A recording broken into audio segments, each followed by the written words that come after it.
Alright, so playtime. 4.5 hours. Okay.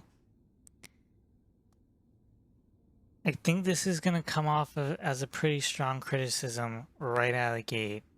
40 Canadian dollars. That's the price of the base game. There's a special edition for around 50 Canadian dollars.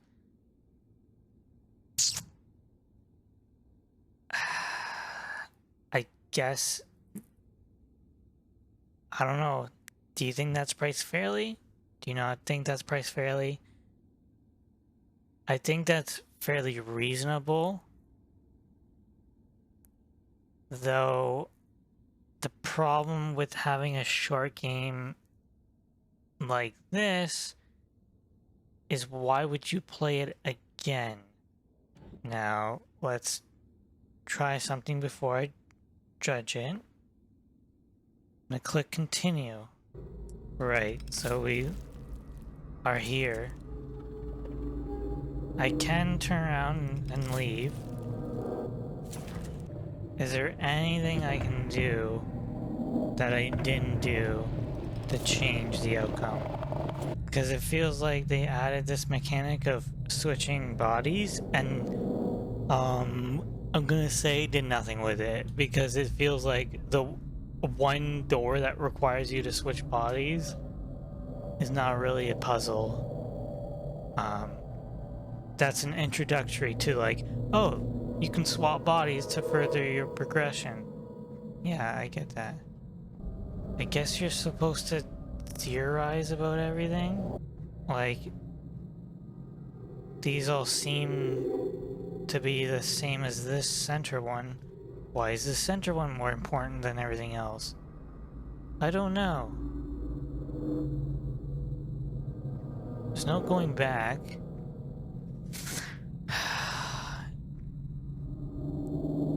And there's not even, like,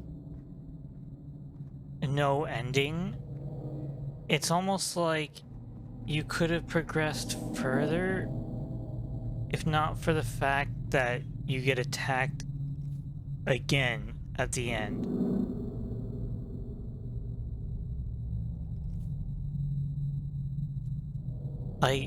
No doubt in my mind, this is it's hard to describe it as gorgeous, but it is magnificently morbid. Like, it is gorgeous in the gory sense of the word. You can see these guys have hooks. So, that being said, like, in my opinion, it's a great game. And I was gonna say, yes, it's fairly short, but the puzzles are good. The puzzles, there's like the beginning section.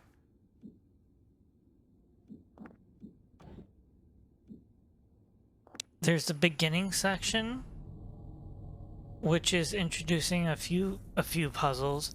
The middle section with the big creature that you have to blow apart, that's like, I think the most complicated bit.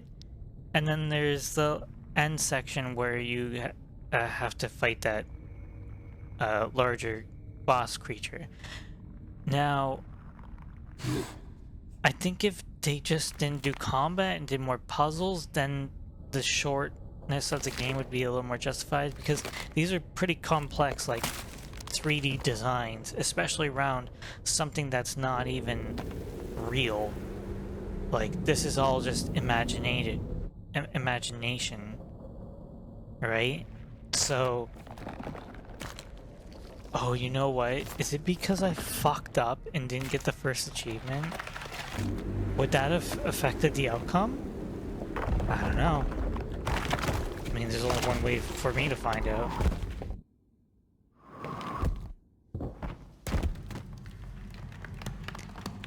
Going back to what I was saying about the design. So again, it's a short game. Why would you play it again? If there's only the one puzzle to solve, you know how to solve it, and there's no newness to it. There's not oh, I can't fight this guy in a different way.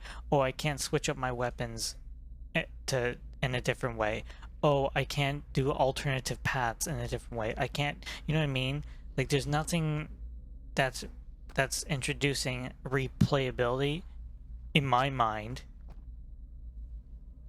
Ignore the fact that I'm starting over again because I missed the first achievement. So would I recommend this game? Like, I think that's what it comes down to. I would recommend this game to someone who is absolutely fascinated by the look of it, and will heavily emphasize that it's not really focused on combat. Even when you get to enemies, it's more about running. For me, it was more about running away. I don't want to. I got distracted. I don't know what I was thinking. Oh yeah, what I would recommend. So yeah, even when you encounter enemies, it was more about running away. It was more about avoiding them. A lot of the pressure comes from the strain on your resources. So, especially when you get infected, especially when the parasitic creature attaches itself to you, keeping your health low, so you have to use up your health, and then in order to progress, you have to temporarily remove a restriction, but again, focusing on your health. So see, there's these doors here. Now, what's strange is there seems to be somewhat of a focus of rebirth. Now, I wonder if you can access those doors at some point, because we have nothing. So, I don't know. Maybe there are more secrets that I don't know of. I'm fully willing to admit that. But based on my first playthrough, 4.5 hours, and probably half an hour of that was spent dicking around. So you could probably get through it in 4 hours on your first sitting. You know?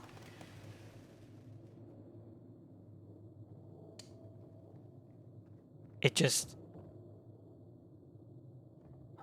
Maybe if there's expansions, I would really... What I would like to see somewhat added is a photo mode. Just so you can take a screenshot without the character in it. That's all I really want. I don't need like full controls and manipulation of the camera. No. But this game definitely intended to do something, and I think it did execute it fairly well. It's not flawless, but it's focused. It's extremely focused on presentation. Anyway, to come to a conclusion of what I think and feel, I think if this developer and studio were to make more games, I would definitely think that's a good idea. So, would I recommend this game? Yes, I would recommend this game, but whoever's going to be playing it has to be interested in it. Because even if you're interested in puzzle games, you might be completely off put by the presentation. But if you're definitely into the presentation, but you're not into puzzle games, you're gonna get really frustrated. Because there's a lot of this game is kind of just figuring things out. Especially because of how foreign everything is, which right away puts you in an uncomfortable state on purpose. And I think that's the meaning of the horror that you feel. So, this has been Scorn. Thank you for watching, and see you in the next one. I'm going to complete the game with all achievements now. Play through it a second time as fast as possible. Strange how it becomes immobile, you know? What does that mean? What does anything mean in this game?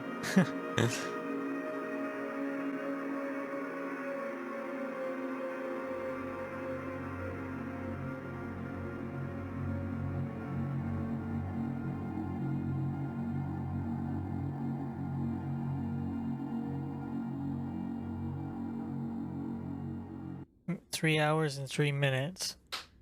I bet you if this was optimized, I'd reckon you get 250 around there, not like give or take. So, oof.